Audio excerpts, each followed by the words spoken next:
And good evening and welcome to the Redbank Chevrolet Main Street Sports Show here from the Haskell House. And tonight we're going to go a little bit out of format as we have a special guest this evening. I'm Mike Kalinowski along with Dustin Kifer. And tonight we have visiting us from sunny Florida, Bob Dunkle, the governor himself here this evening. So Dustin, it's going to be kind of interesting tonight because we're all used to working together. But tonight we get to grill Bob on a lot of different things, but I think it's great. Bob's home, and we're able to bring him on the sports show. Yeah, this is a fun one here. A lot of the shows that we've had and the opportunity to do these, I think this has been a great addition to the exploreClarion sports shows that exist out there and broadcasts that we do.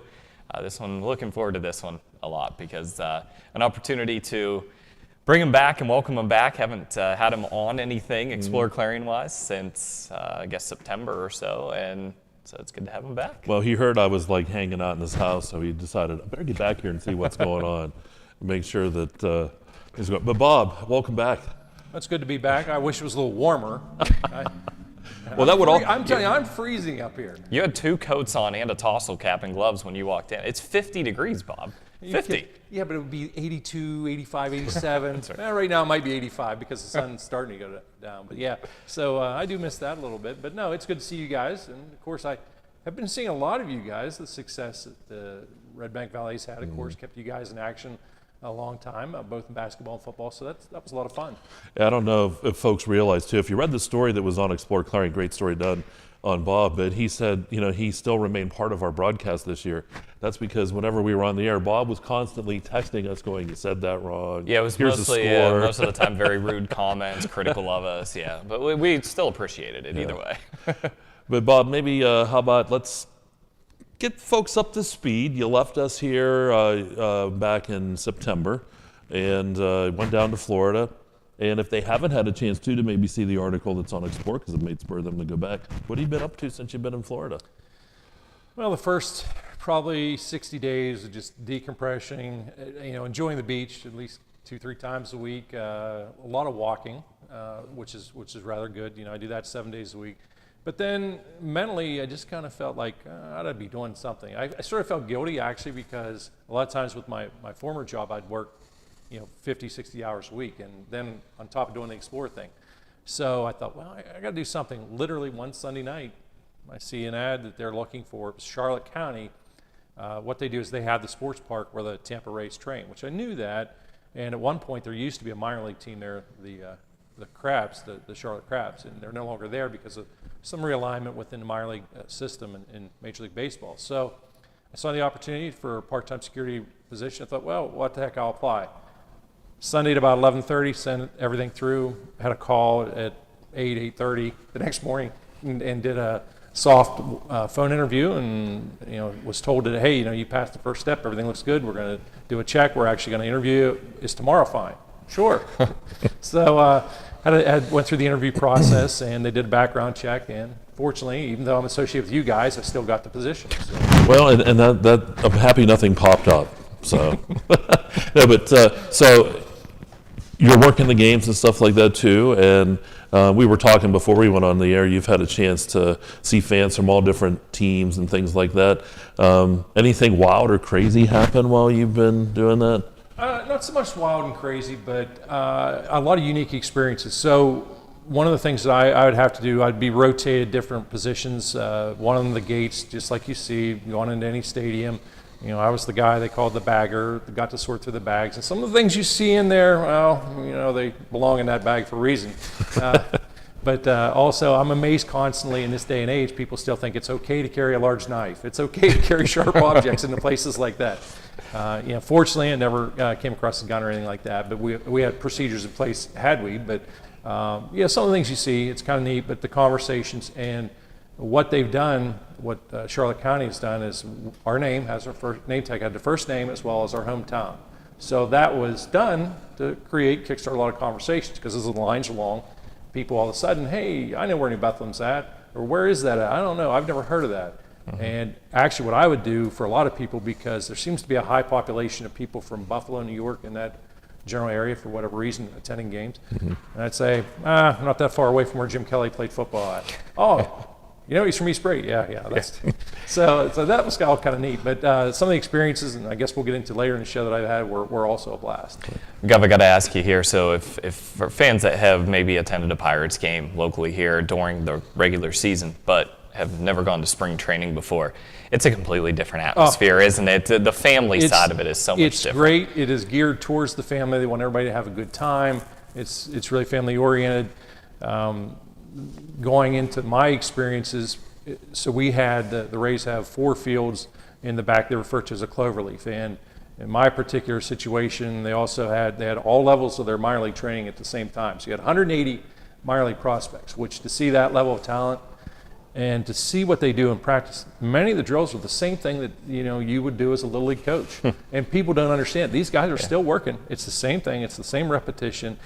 Just because they're getting paid big money doesn't mean that they no longer have to worry about the proper bunt form and technique and how to throw runners out and hitting cutoff guys. They do the same drills, but it's more like being literally at practice, because that's what you are. But you have the opportunity. You're going to be from me to you away, some of those guys, as they rotate around to practices. So that's a unique perspective. And then it also puts in perspective just seeing the type of talent that's out there. You said, too, because of that family atmosphere, you can't be like Jake Bauer and stand up and yell, "You're a bum," or anything like that. They'll throw you right out as a fan. They really want to make sure that everybody has a good time. If there's any type of language, there'll be something said to someone, and it's a pretty short leash. It's not that it's not a no fun place, but they want people to enjoy it. And we talked about you a little bit. What you're doing, you're working the security.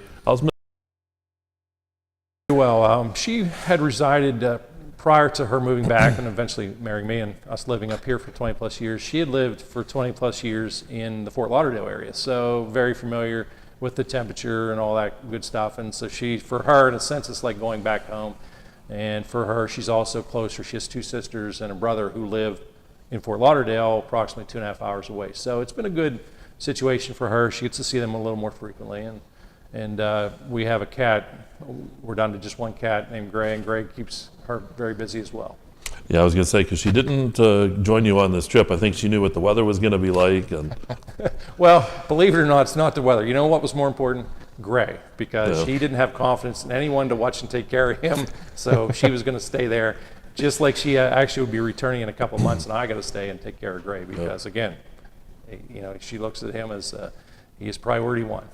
I'm priority 2, so. Well, at least without the other cat, because it used to be 3. So. Yes, I moved up 1, I guess. And question 2, you wear that Dolphins hat, and that's been Bob's signature ever since I've known Bob, and I know the reason why he wears the Dolphin hat, and I still pick on him about it.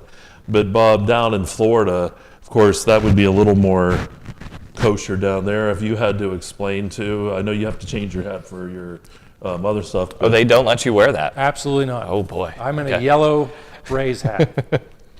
But you don't have to explain it as much down there, that Dolphins No, hat. but you know what? It still gets a lot of attention because I'm actually in Tampa Bay area. And matter of fact, as I was leaving, I flew out of Fort Myers to come up here, and I had the hat on. Security guy had to stop the line. We had to have a conversation of how he's been disappointed the last 20 years.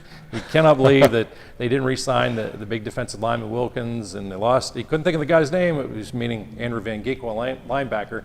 And I said, it's all right. It's a money deal. It's nothing personal. They'd love to have kept the guys. But it's amazing. If I go anywhere, there's almost always someone going to stop me because I have this hat on and ask me questions. And I do find it odd because I'll be down in the same area and there's guys with Steeler hats on. There's guys with Yankees hats on. Nobody really asks them questions. But my wife always says, "Why do you always wear that hat?" Well, because I'm a Dolphins fan. It strikes conversation, and the real reason behind it too goes back to Dan Marino when he played at Pitt, and when we were young, that was a big thing. Pitt was really, really good, and he was a fantastic quarterback, and they were just a lot of fun, and so it was just kind of natural that we as young guys back then would have latched on to him. So, but yeah. So I think there are 2 questions, and you just asked one of them.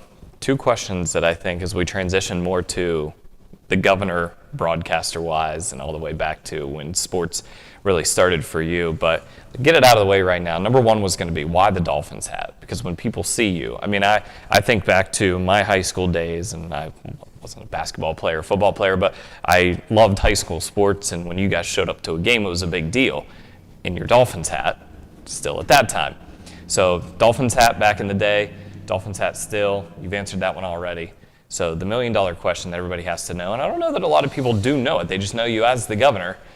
Why? Where did the name come from, and how has that stuck as the name for you on all of these broadcasts and everywhere? I mean, anybody that talks to you, it's the governor. I was in one of Southern Clarion County's finer establishments, and I walked in, and a guy yells across the way, he yells, "Governor," and I look around, and he's like, "Yeah, you," and we kind of started to talk to each other socially a little bit, and I said, "What'd you call me that for?" He said, "Well, you may as well be the governor." He said, "Think about it. At that time, I was managing the softball team. I was a vice president I was president, I think, of our JC's chapter at the time in Redbank, and then also was treasurer of the quarterback club. So I did all those different things." So he said, "You run all these things, so the next step is you just may as well be the governor." And it kind of stuck then.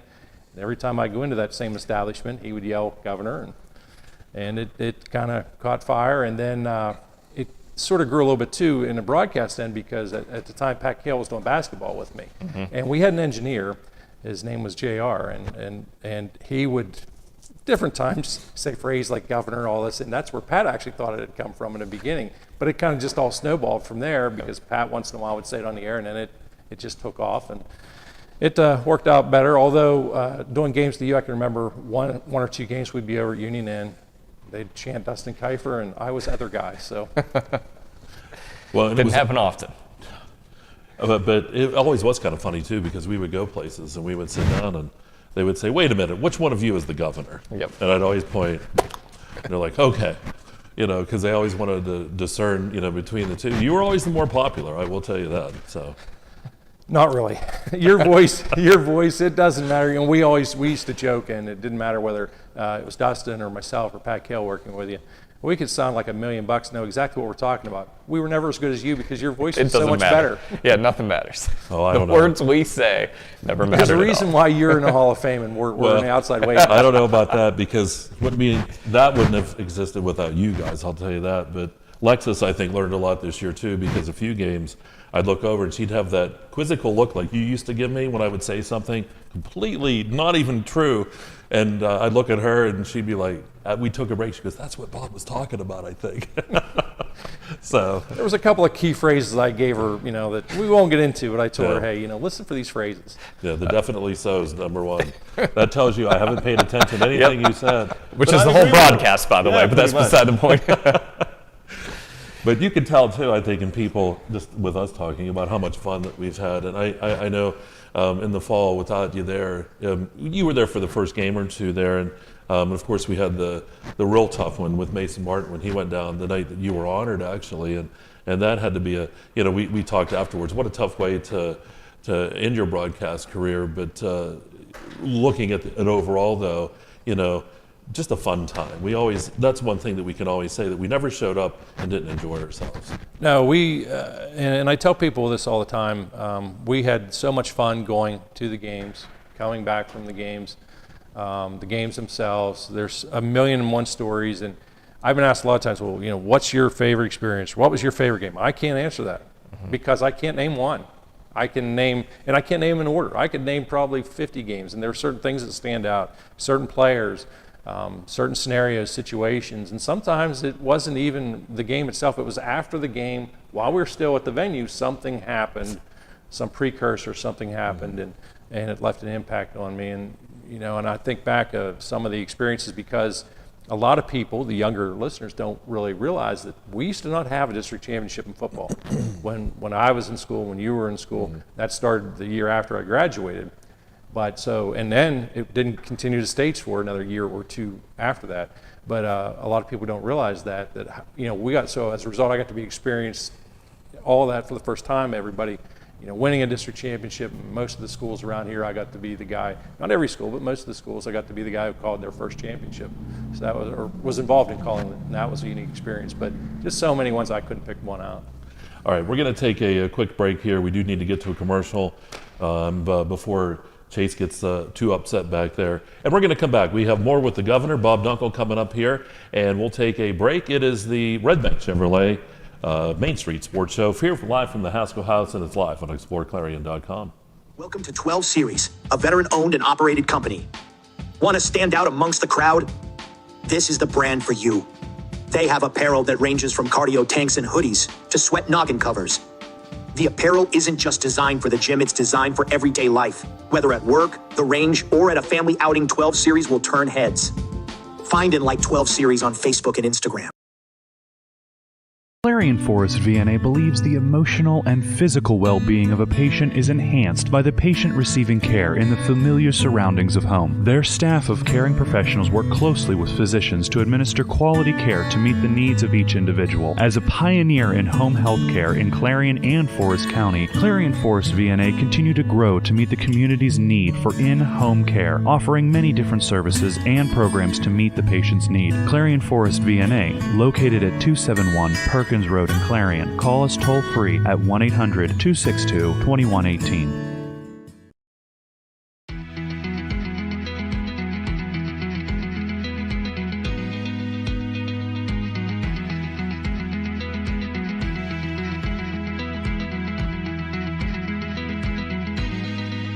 Dubrook, a division of M&B Group, is your trusted local ready-mix supplier for residential and commercial projects. Dubrook provides a full line of decorative concrete, as well as concrete supplies, along with a variety of concrete tools and accessories. Dubrook can provide services large or small for residential and commercial projects to contractors or homeowners. Dubrook is here to provide you with options and ideas to make planning your next project simple. Let Dubrook help you with the supplies you need to get the job done. Dubrook is proud to support our local communities with plants in Clarion, Du Bois, St. Mary's, Butler, Evans City, Bradford, and Meadville. Call 1-844-382-7665. No matter how cold it is outside, you can keep warm and toasty inside with a built-in-the-USA super efficient furnace from Luton's Plumbing, Heating, and Air Conditioning. Affordable, quiet, and reliable. You can count on your furnace from Luton's Plumbing, Heating, and Air Conditioning.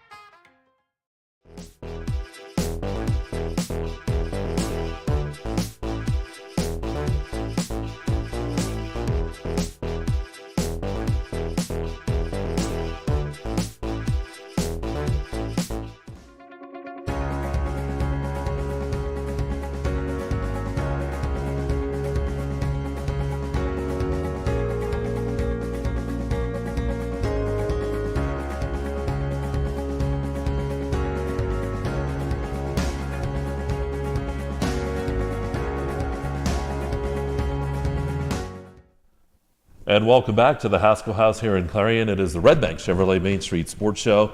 And tonight our special guest, it is the governor himself, Bob Dunkle, made his way up from sunny Florida to enjoy the 50-degree sunshine here in Clarion County. And we've had a good time so far, our first segment interviewing him, and we're going to continue. I know Dustin's going to come with our next question. So, Gov, usually getting into the broadcasting thing, there has to be a little bit of, you have to want sports. You have to want sports to be a part of your life. So I'm guessing back, for folks that may not know you from back in your high school days, what sports did you play, and how did you transition from high school sports and participating in those into having a desire to do this broadcasting thing?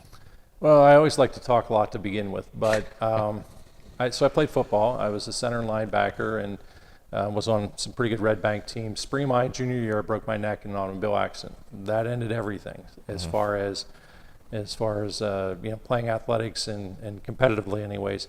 So I had to figure a way, because I still wanted to be part of things. And my senior year, I helped out. I got to stand on the sidelines still, and while that was okay, obviously it was a tough adjustment.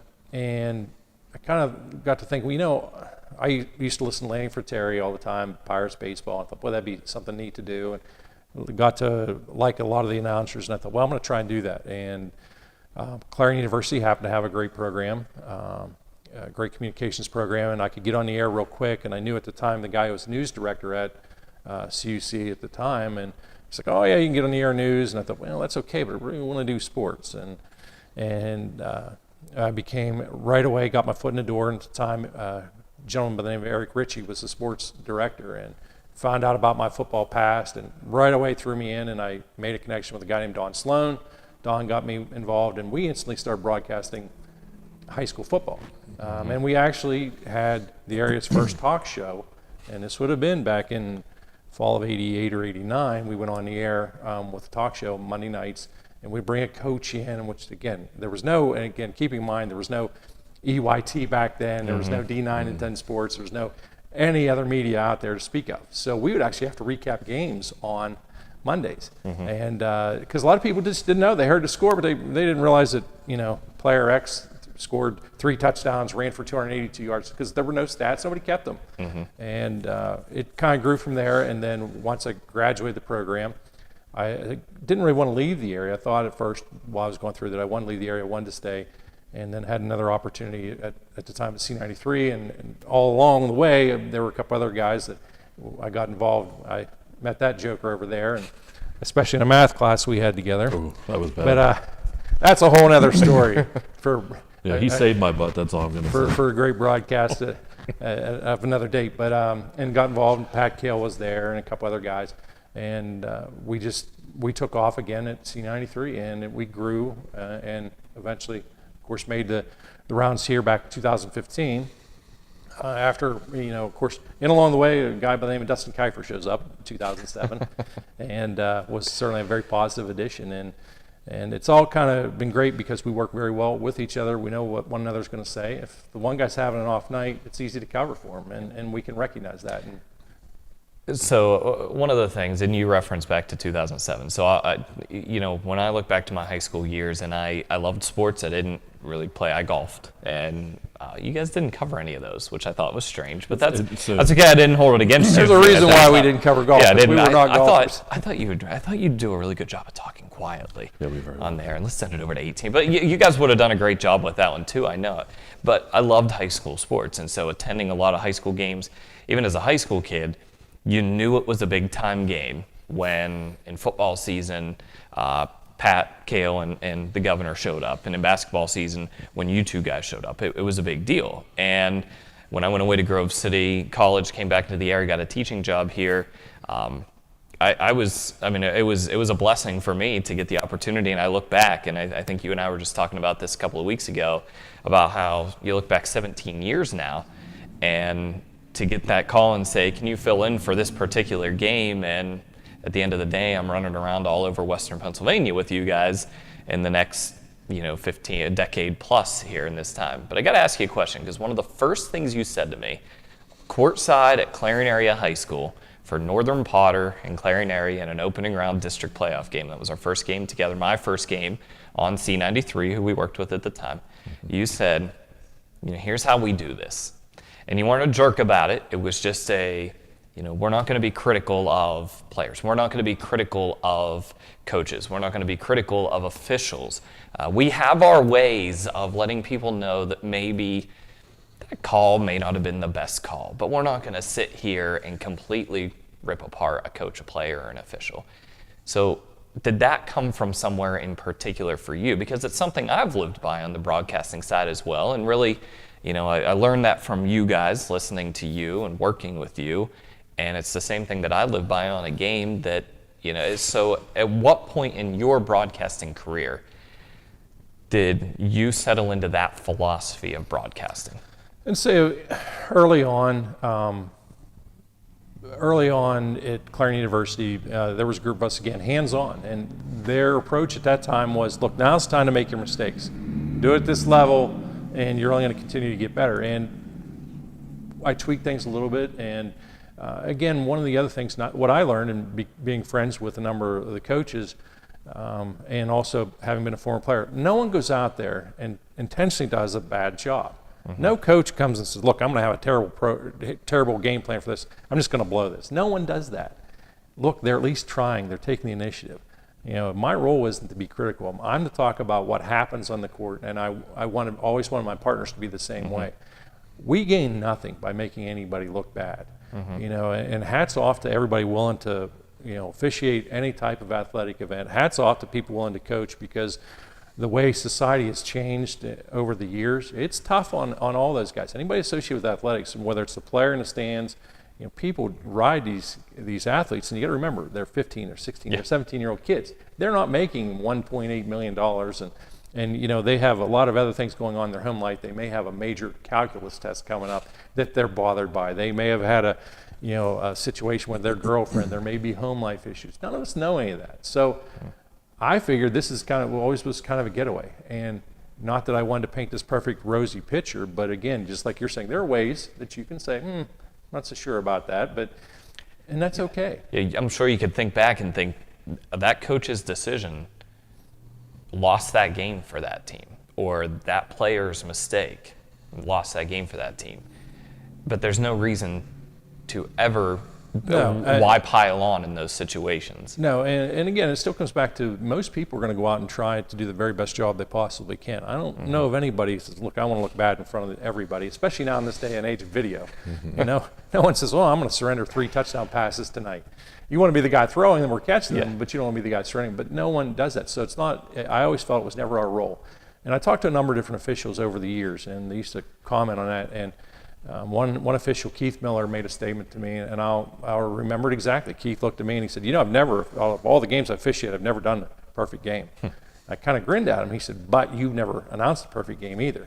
He said, you're right. You're absolutely right. And that was true. I've never announced a perfect one. I think we've had a few good ones over the years, but never any perfect. But that's just all part of it. We all make mistakes. And, I'm fortunate. Look, I'm undefeated as the coach.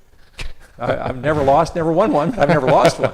But, so many people act like, if I was there, this is what I'd do. No, you don't know, because we're not at practice. We don't see what happened on Monday, Tuesday. Maybe that particular play worked Monday, Tuesday, Wednesday, Thursday, but it didn't work Friday. That happens. That's life. The people in broadcasting here as well. I mean, to go through and list everybody, you would end up missing people. Guaranteed. So I'm not going to make you list a bunch of different names of people that you've worked with, and different studio producers and producers at games now and things like that. But it isn't that a big, and some of these questions I'm asking to you, I'm also speaking firsthand, and I know I'm speaking for Mike as well, that a big part of what we do and go around and do, and the joy of it, is the coaches, the kids, even the officials that we get to work with, the fans that we get to see, the interactions that we get to have there, and the people we work with, the athletic directors at these schools. I mean, that's a huge joy in what we do and what you've done in this broadcasting thing for all these years, isn't it? No question. And I was fortunate, because actually a lot of the people that I wound up announcing, a lot of those coaches and athletic directors, they came and bought tractors off me. So I did okay on both sides, so to speak. But, we built relationships. And I think almost everybody you talk about, what's one of the things that you have to be successful in life. You've got to be able to build relationships. And whether it's in sales, or whether it's as a teacher, which you guys are, or whether it's the media business, if you don't have a relationship, you're not going to succeed. Ultimately, you have to be able to interact with people and do everything socially. You talk about the guys behind the scenes. They're an amazing group, because without them, it doesn't matter. He's got the golden voice over there, but it doesn't matter, because we need a great camera operator. We need camera operators, I should say, anymore. We also need a good producer. These guys all got to be on their A game. And when they make a mistake, they're mad at themselves. We all get disappointed if something doesn't go right, but they're really hard on themselves, harder than what they probably should be. But they put the bar so high. A number of guys, and what's funny is this all kind of grew when we were at C93. There was a producer by the name of Ron Smith, and Ron was not a sports guy, couldn't believe, but then all of a sudden he started hearing people talk about us all the time. And so then I had approached him for this game of the week format, because it used to be they'd set a schedule up, pick random schools in any order, and there were some of the most painful games known to man, because it wasn't about matchups. We tried, I felt, geez, if we could do a game of the week, I bet we'd have more listeners. And it's worked pretty well since then, because that's been going on now for about 20 some odd years. So since we went to that format. No, actually 30 some odd years now since we went to that format. Yeah, and that was huge at the time too, going to that format with Ron doing that. And there were weeks. I mean, we had people at every game, and we had people reporting and doing all kinds of stuff, which no other stations were doing. And then of course the opportunity we've had here. And I think you're right, Bob, too, when you talk about these guys behind the camera and engineering. And I tell people this all the time, and I mention it on the air. You may hear us talk, but the most important thing is that camera person getting that shot to show people what's going on and the person that's behind that computer. I'm not a great camera person, and I would have no idea what to do behind that computer. And I'm telling you right now, without that aspect, there's no broadcast. I'm going to turn this into an interview of the two of you now. You have to take your chair over there. No, Oh, but to an interview of the two of you, because I jumped We really into need this. a wide lens and two of us together, right? Well, I jumped into this thing with you guys in 2007. Had done a little bit prior to that at Grove City, but you guys late 80s, early 90s with C93 and the university and such, equipment-wise and technology-wise. I mean, don't go into all the details of it, but talk about the difference in the technology from how you got a game on in some of the ways. There were some stories that you guys would tell going, I always had to listen to them. They would talk forever because they're old, and they would tell the same stories over and over again going to games, but you guys would tell stories of like handset phones sitting on top of things and stuff. Yep. Tell us a few of those types of stories about, because nowadays, a cell phone going to Facebook and everybody can put anything on to stream. Yeah. But back in the day, When we first started, I'll put this in perspective. So cell phone was in its infancy, so was nowhere really around Clarion County. We would go on, we'd have to use the phrase, give me a clip. In other words, it was something you do to basically cut out the radio signal a second if you have me. If you don't, blah, blah, blah, and we had all kinds of little things like that would go on because there was no communication. You were flying blind, and you had to hope. You had to have confidence in that engineer. You also had to have confidence that the equipment was going to work right. We also used to use a scanner to help bounce the signal, to relay the signal, so to speak. We did all kinds of crazy things, which again, it would take forever and a day to explain to people. Now they'd all look at you and say, why? And as the cell phone and technology got better and better and better, I mean, here we are. If you could have sat and told me 36 years ago that I would have been part of a video broadcast that looked good, that wasn't all grainy and fuzzy, and I'd have thought, you're crazy. There's no way. It'll never happen. It can't happen. And, again, we're dating ourselves, but geez, when Mike and I were in elementary school, a VCR was like $800 back then. No, that's true. No. So, that kind of stuff, everything has changed. Now, prior to when we were just simply doing web streaming here at EYT without the video part of it, we used to show up in basically a glorified big briefcase and boom, plug and play, and we're on the web and everybody in the world can hear us. Again, it's something else. You never thought that would have happened. and so the transition from, it's been an odd transition because it goes from a lot of different people that have to be involved in the mix and studio people back there to transitioning to the point where we could go anywhere we wanted to and make it happen completely ourselves on the broadcast as well. And then swinging it back around, and while whoever goes to the game is all that we need, it's now an entire, crew of people that are coming to the game. At Tippin for the district playoff games, I had the ticket taker that I knew pretty well joke with me, and he said, I think you're the 12th person come through and say I'm with exploreClarion. But it's true, because with all the different print that's there and then all the different people involved in the technical side of it, it's really a lot that goes on there, and it's been crazy to see, even just in 17 years, how much it changed, let alone in the 30 plus years. I still for you think back guys. because obviously it was the three of us that were involved in the whole transition coming over, and it wasn't something that happened overnight, and we were fortunate to have a connection like Jake that took a chance on us, because really in a sense it was a chance, but he had confidence, and I think everything's worked out okay for all of us involved. But without him, we keep on talking about us, but again, without him, none of this would have happened. Well, guys, and you remember the year, I think, that really transitioned a lot of this, and it's funny because the cycle goes from, oh wow, this video stuff is awesome, to then if something doesn't work a little bit for us, then people can get a little bit upset. You start to take things for granted about what you have. And like you said, I traveled this year with the Union AC Valley football team, so I didn't do many broadcasts. with you guys, but almost every game I went to with the role I had with that team, I had my tablet there, and I was watching whatever game you guys had. And it's a professional broadcast, nothing short of that. But really the year that got us, Bob, was as terrible as all the shutdowns were with COVID and things like that. Looking back, it was probably a big blessing for the coverage in this area, Bob, to have had that year in where attendance was limited in that 2020 football season. And that kind of pushed us and encouraged us to start looking into what it would take to make all this broadcast stuff happen. No question, huge factor. All right, we're going to take another timeout. We'll take another commercial break. We're going to come back more with the Governor, Bob Dunkle. Is all coming up tonight. We're having a good time here at the Haskell House. It's the Redbank Chevrolet Main Street Sports Show live here on exploreClarion.com.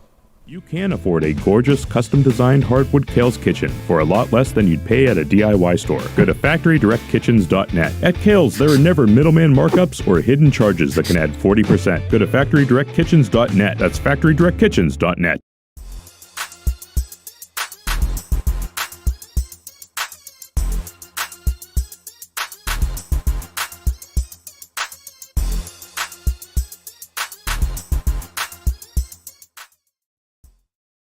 Throughout West Central Pennsylvania, people are losing their glasses.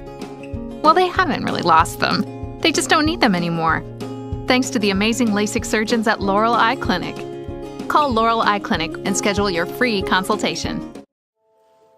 Protect your home or business from all those sneaky pests. Give Hugh Henry's Pest Management a call at 814-316-1875 or check them out online at bugguy.com. Pest Management, where nature and technology meet. Hey Julie, nice deck. Did you get that at Tio Nesta Builder Supply? It's Tia Nesta Builder Supply, and yes, Dave, I did. Wonder if they sell siding and roofing at Tio Nesta Builder Supply. It's Tia Nesta, and yes, Tia Nesta Builder Supply has that too. Come on, Dave. You've never been there? They have 2 showrooms for anything home improvement. Mom got a custom kitchen there. Bill down the street got the materials for his garage. They have this awesome website, www.tianestabuilders.us. You can buy online. They really have everything for the home. Wow, I'm heading over to Tio Nesta. I know. Tia Nesta Builders. Tia Nesta Builder Supply Home Improvement Center, family owned and operated since 1958, with locations in Tia Nesta and Shippenville. That sounds good. I'll check them out online at tianestabuilders.us. This is a great show. Hey, check out this all-new 2024 Chevrolet Trax 1RS in Cacti Green.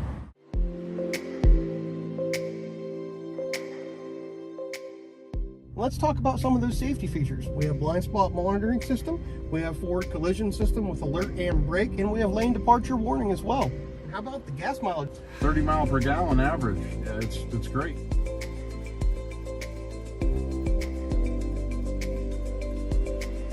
Bumper-to-bumper warranty and the 5-year 60,000 mile powertrain warranty. And check out the clarity on this backup camera on this 11-inch touchscreen. Can you believe you get all the features like heated steering wheel, heated seats, remote start, power sunroof, all for $24,900? It's a great value in the new Chevrolet. Hey, check out this Glacier Blue RST Silverado 4x4 Z71 4-wheel drive, 5.3 liter V8. It's a really nice sharp truck. All LT and RST Silverados have this same interior. Got this really large touchscreen display, built-in Google Maps, heated seats, automatic climate control, heated steering wheel. We have a backup camera, really great display, And all the safety aspects. Adaptive parking, adaptive braking, pedestrian braking, blind spot mitigation.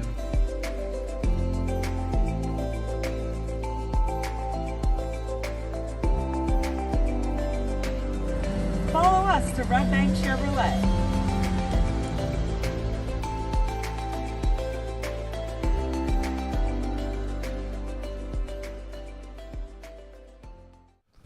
And welcome back here to the Haskell House in Clarion. It is the Redbank Chevrolet Main Street Sports Show. Tonight we have with us Fresh from sunny Florida, it is the Governor Bob Dunkle. We've had a great time so far. Hopefully you've enjoyed the conversation too. And well, Dustin, where are we going now? Well, I think now would be a really good time for you and I to play a game. How does that sound? Seems like the perfect time since we have him here as a guest. We play a game. And I think that game should be liners from Bob Dunkle. Oh, dear. See who the last one out, or the first one to not be able to get one. So I'll go first. It's really laying the lumber. That's mine. That's mine. I got that one. How about Kalinowski? That shot was from downtown Sligo. Dang it, that was my next one. That's where I was going there. So now I'm assuming, Bob, real quick, because we were able to, and what a great addition bringing Lexus in this year. And, Dave Cate calling quite a few games this year. I had a chance to call a few as well around other things going on. But Lexus was a great addition on a variety of sporting events this season, and look forward to her working next year as well. I'm going to guess when she contacted you to get some advice that was one that you gave her, right? Well, I gave her a couple of things, but I got to say, she does a ton of homework and is very well prepared, and made so super easy to work with. I not just did a couple of areas here or there, but by and large part, she's a go-getter. Was there a favorite one that you had when it came to, because the one I wanted, but I figured I would throw him the softball and give him that one, was he took that one from, and it was, in Clarion it was the 800 Center. Up in Clarion it was all the way in wherever, pick a location. Did you have to study up on your geography a little bit, your local geography? No, had to know Huey was a suburb of Reimersburg type of thing? Fortunately, I'm somewhat well versed in the geography locally, but one of my better ones too is, I'll bet you steak dinner. And I used to say that. I owe him a lot of those. That's a good. But he owes me like 78 dozen wings. Yeah, and at least, I think it's probably at least 13 steak dinners. We'll have to come to Florida and visit, and we'll take care of some of that. So speaking of the liners here, so I already asked you, or you talked about the Dolphins hat before I could ask you. There were three big ones that I wanted to talk about with you. The Dolphins hat, the governor name, and then of course, everybody knows that when the broadcast ends, this is the Governor Bob Dunkle saying, hey, let's be careful out there.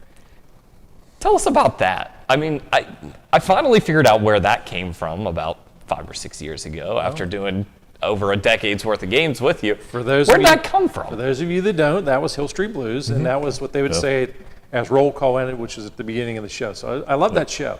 So in college, one of the things they wanted you to kind of explore and get your own identity type thing.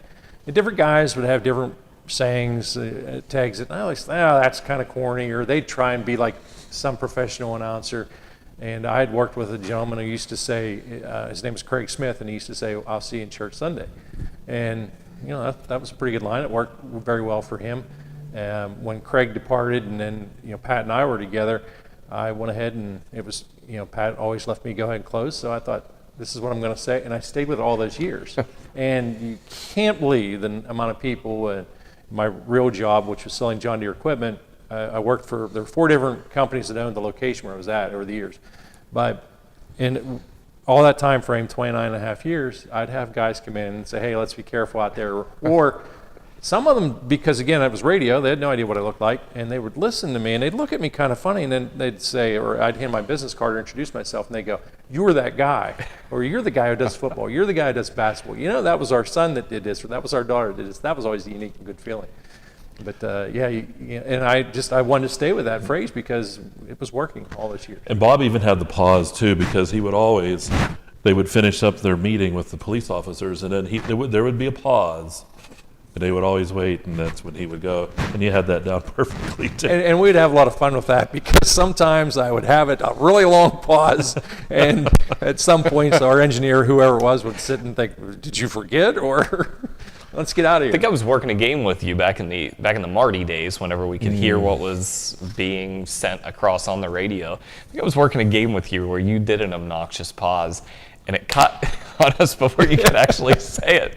The studio producer just said, he must be done. They weren't paying attention, whatever it was, and they just completely Ron would always cut it say, out of there. Really, Bob? So much fun with a lot of those people. So you talk about people. I want to talk a couple of different things about people, because we already discussed about athletic directors and the studio producers, and go to these games. But talk about your day job back in the days of broadcasting. This wasn't the day job. This was just something fun that you enjoyed doing and make. I used to tell everybody the day job is what paid my real bills, paid the health insurance, all that good stuff. So announcing was a fun job and gave me a little bit of mad money. But the day job, of course, I did a number of different duties, but primarily for the most part involved selling. And again, because of everything kind of worked hand in hand almost together, because again, whether it was parents, I was meeting grandparents. The unique thing about our community, because of its size, almost everybody knows somebody that has been playing sports or is coaching or is tied in with them some way, somehow. So a lot of our paths would cross different ways. And I was able to it made my job a little bit easier at times, I think, because it did know me. Sometimes it made it more of a challenge because I had to I don't want to, upset this guy, or maybe I had a preconceived notion, perhaps even of how he was going to be. But both jobs worked hand in hand, were very good for each other. One of the things, and you talked about athletic directors, here's one of the funny stories. I've never really got into this a whole lot publicly, but when we first started broadcast, we were actually looked at as an inconvenience. We were, because that meant, we got to get space for these guys. We got to have a seat, extra seats, and they're going to take up this much. And it literally, we were an inconvenience. But then through time, it evolved where they looked forward to us and they wanted to have us there. And it was a big point of emphasis to have us there. And they'd roll out the red carpet. And, there were a couple ADs who really stepped up. And then it got to kind of be a little competitive with each other. And that was a good thing. You look back across your broadcasting years, there were 2 state championship games that you had a chance to call. Does that sound right? Carn City Girls in 2000, and then the Redbank football. Yep, 2 that I called, and I always tell everybody, obviously only one season my whole career ended on a win.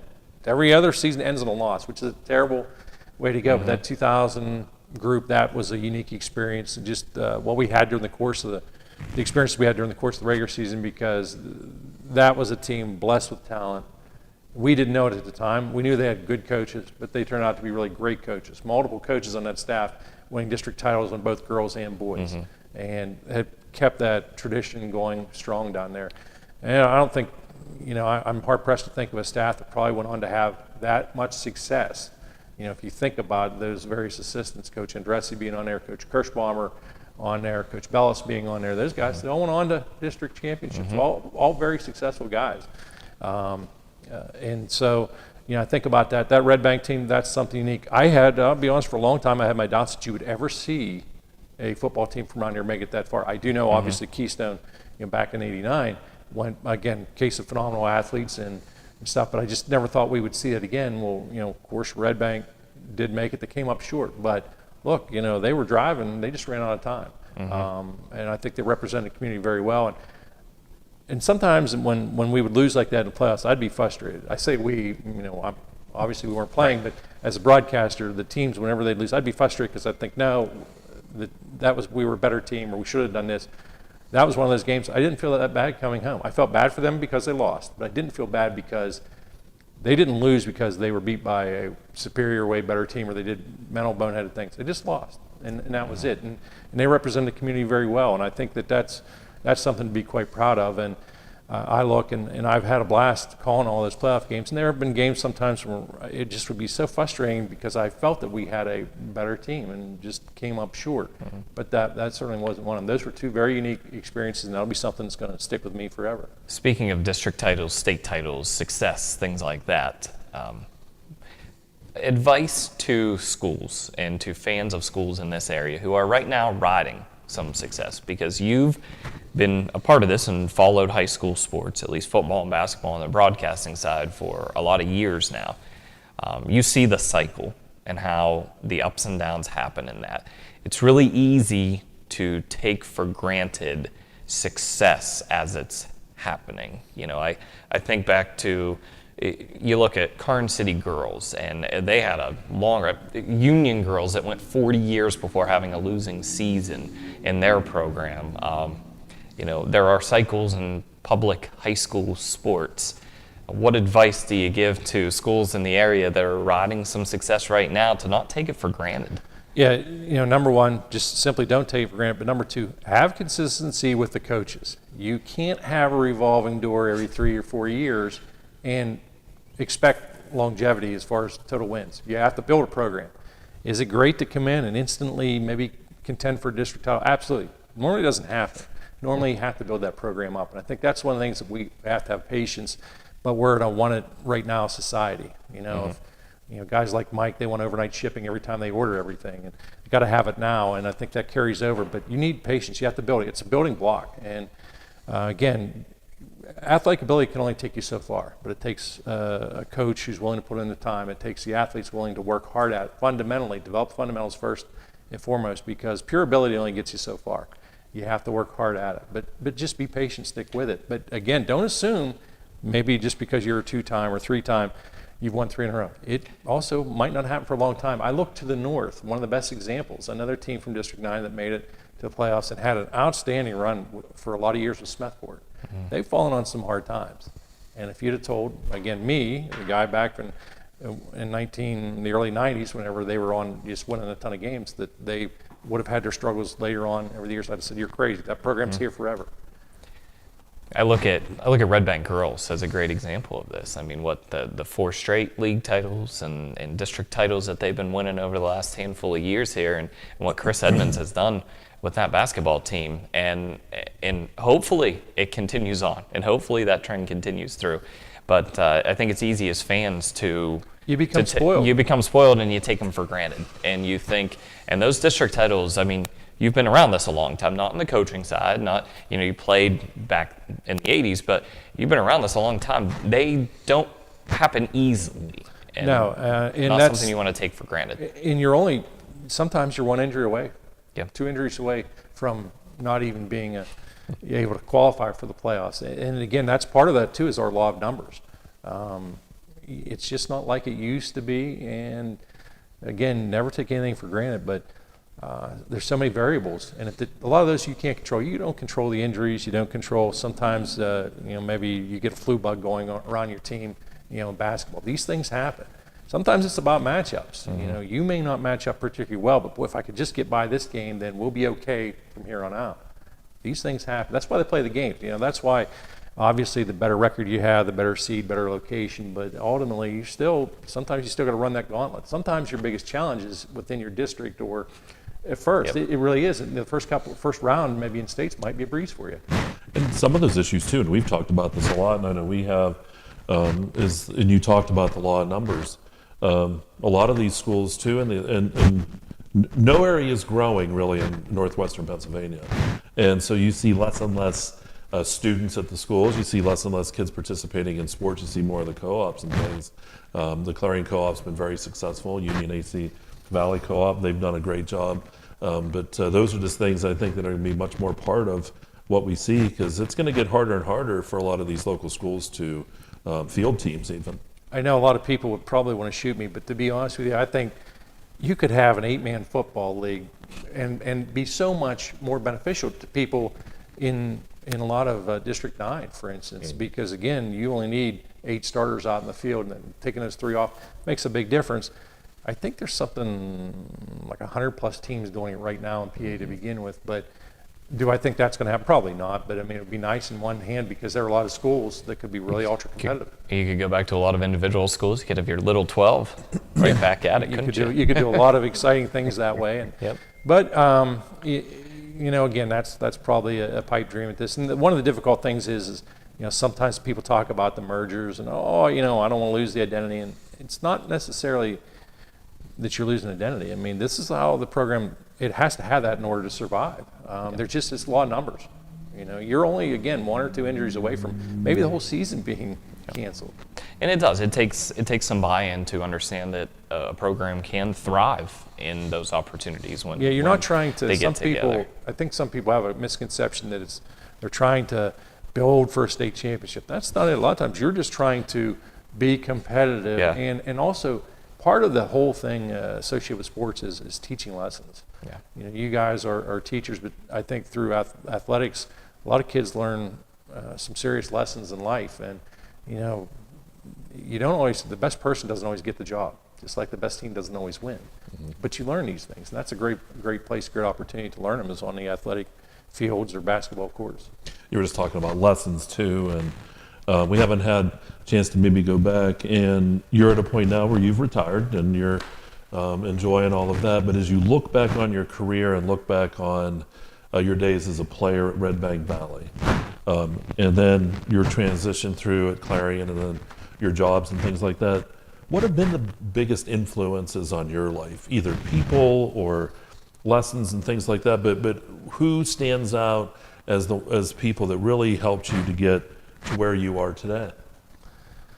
I'm going to take the easy way out. There's really no, I can't name, there's so many guys, there's so many things, you know, and my personal life in a sense was kind of like a building block. My parents, my family, emphasizing hard work. I grew up on a small farm, hard work first and foremost. I loved to play every single sport out there, but I couldn't. I had to make decisions and choices, and my choice was football.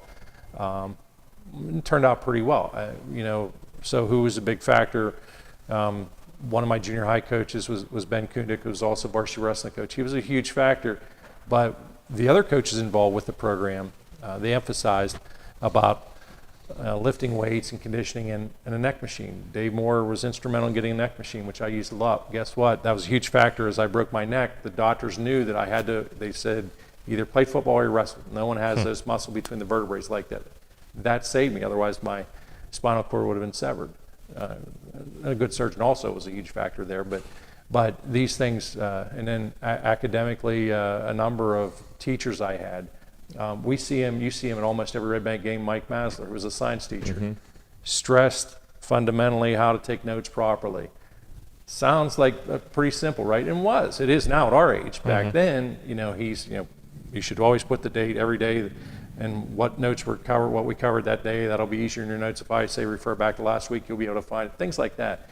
But so many people contributed to this. A number of good college professors as well, and then, you know, I had coworkers as well. I was blessed. It seems like everywhere I went, I was blessed with people that were pretty smart, knew what they were doing, and I listened, because that was the biggest thing. I think you have to be willing to listen. You can't just come in, I know everything already. No, you need to listen to those people, and there's a reason why you have 2 ears and 1 mouth. You know, if you listen, you're going to get a lot more out of it and out of things, and watch. You can learn a lot by watching. You still have to do some things, but you can learn a lot by watching. And you know, again, I can't tell you there's any one person. There's just so many, because it's a building block. And if you think of your life basically is like building a house, you know, the parents provide the good foundation, and then there's a number of other people build each layer and make you into the successful person you are. But I think you handle that well, because that's the same thing. It's like, who do you? There are so many people, and when you look at your high school years and college years, professional years, that you would want to thank. So, and I know, as well as going to having the same program you did in college, just how wonderful those people were, and really well prepared when we went out. And I think that's why sometimes our broadcasts, you know, we were always pretty critical of ourselves because of the training we had instilled in us from those people. You know, I like to think that they put us in a position where we could either sink or swim. I mean, they put us in the right position, and you know, we chose obviously to swim, and there were some times where our head might have went under the water for a few minutes, but we bounced back up. But you know, we made our share of mistakes, and I think that's part of life. You have to be able to learn from those mistakes, and you know, don't be the individual that if you tell him don't touch the hot burner, that after the 4th time he wants to reach a 5th time. You know, that bad things are going to happen then. Well, why don't we take a quick time out? We're going to come back. We'll wrap things up. Let Bob have a final thought here too. And it's been a great conversation tonight. I hope you've enjoyed our talk with the Governor, Bob Dunkle. And we're going to take that quick break. We'll be back with more. It's the Main Street Sports Show, brought to you by Redbank Chevrolet, here at the Haskell House on Explore Clarion. This is a great show. Hey, check out this all-new 2024 Chevrolet Trax 1RS in Cacti Green.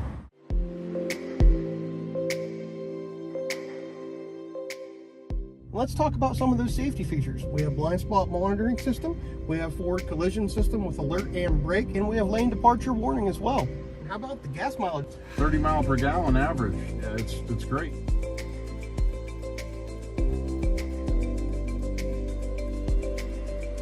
Bumper to bumper warranty, and that 5-year 60,000 mile powertrain warranty. And check out the clarity on this backup camera on this 11-inch touchscreen. Can you believe you get all the features like heated steering wheel, heated seats, remote start, power sunroof, all for $24,900? It's a great value in the new Chevrolet. Hey, check out this Glacier Blue RST Silverado 4x4 Z71 four-wheel drive, 5.3 liter V8. It's a really nice, sharp truck.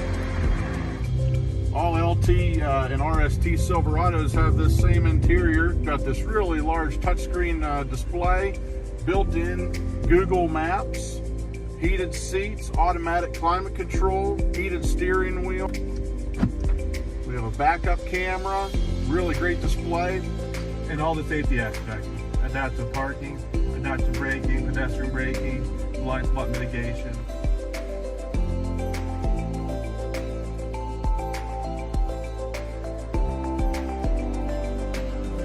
Follow us to Redbank Chevrolet.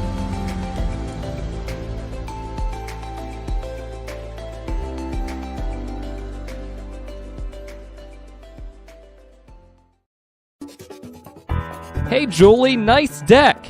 Did you get that at T.O. Nesta Builder Supply? It's Nesta Builder Supply. And yes, Dave, I did. Wonder if they sell siding and roofing at T.O. Nesta Builder Supply. It's Nesta. And yes, Nesta Builder Supply has that too. Come on, Dave. You've never been there? They have 2 showrooms for anything home improvement. Mom got a custom kitchen there. Bill down the street got the materials for his garage. They have this awesome website, www.tionestabuilders.us.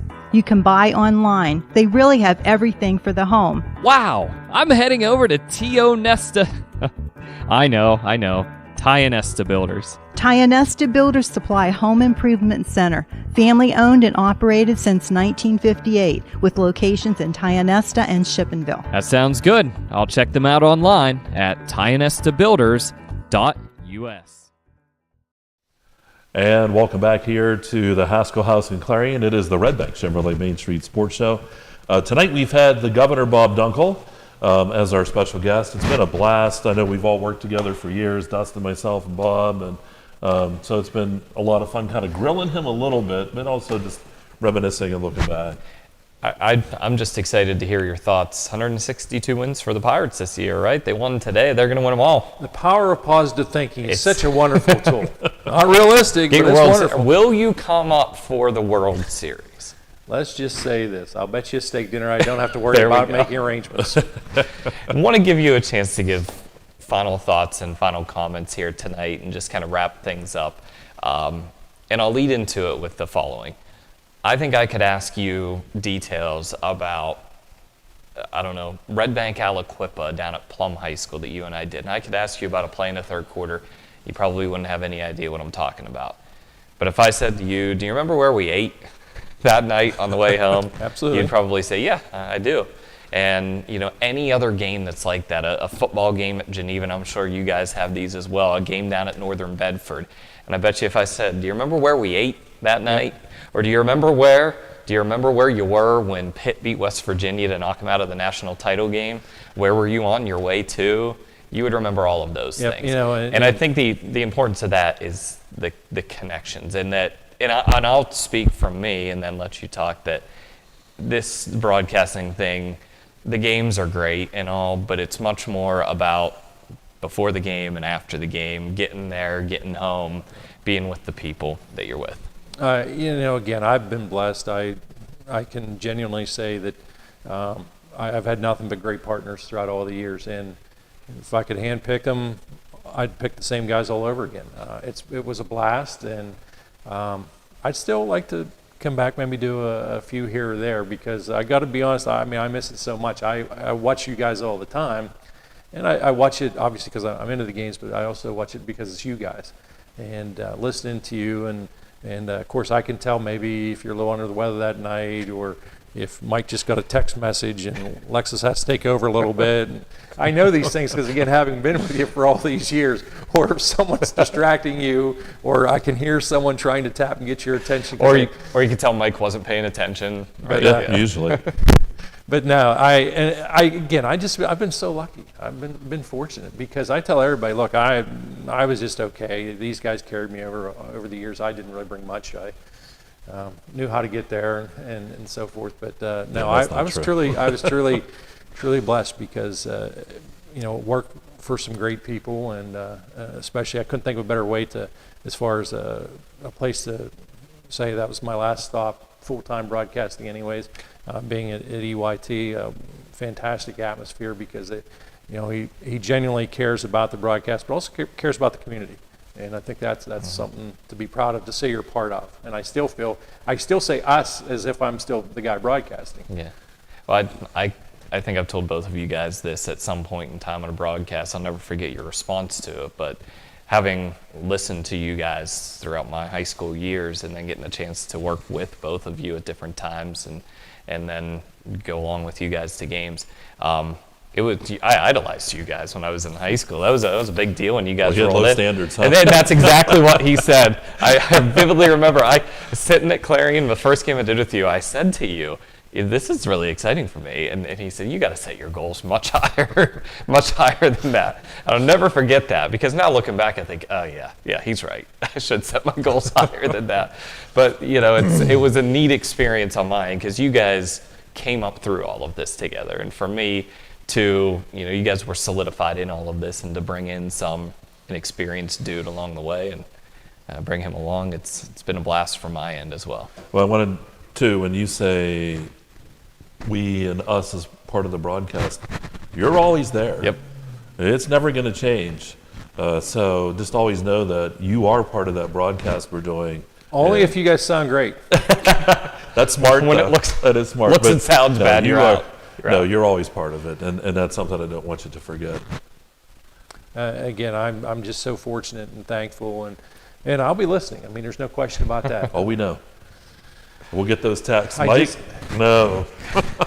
I just wish that I could be there to attend your Hall of Fame induction. Unfortunately, I can't, but I certainly want to send best wishes and joy and savor the moment, because again, it only happens once. And well deserved. And it's well deserved, and an awful lot of, when you think about your long rides to East Stroudsburg and places like that, Bloomsburg, all over, you were like a jitterbug for a lot of years traveling across the state. Well, I appreciate that. And again, thank you to everyone here, you, Dustin, and Jake, and Lexus, and Chase back there, because everybody is a part of that. It's not just me, and I'll certainly make that known on the 26th, because it doesn't take So what you're saying is you remember the little people. Oh, no, you guys are the big people, and you certainly have helped me out a ton. I really appreciate it.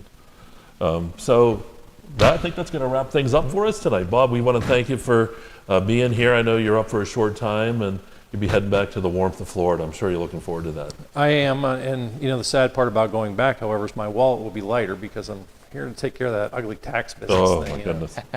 Well, we wish you luck with that, too. And I need it. And if we see you going somewhere in a car with handcuffs, we'll just wonder, well, apparently it wasn't good. No, I'll be safe that way, because I don't have you figuring my taxes up. That's true, too. Will they let you watch there? That's the only question I have. Will they let you watch us? We'll find out. Make sure. All right, that's going to wrap things up tonight here from the Haskell House. Our special guest tonight was the Governor, Bob Dunkle. We had a great conversation and a great night here. I want to thank Dustin, too, partner on this little grilling of Bob Dunkle this evening. But great night. And we'll have another show coming up for you next week. Next week, I believe, is it Franklin's coach going to be here? So Franklin High School's head coach will be here. That should be a really good one. Franklin, a great season. So that's coming up next week here on the Main Street Sports Show. That'll wrap things up. You've been watching the Redbank Chevrolet Main Street Sports Show here from the Haskell House live on exploreClarion.com. Have a great night.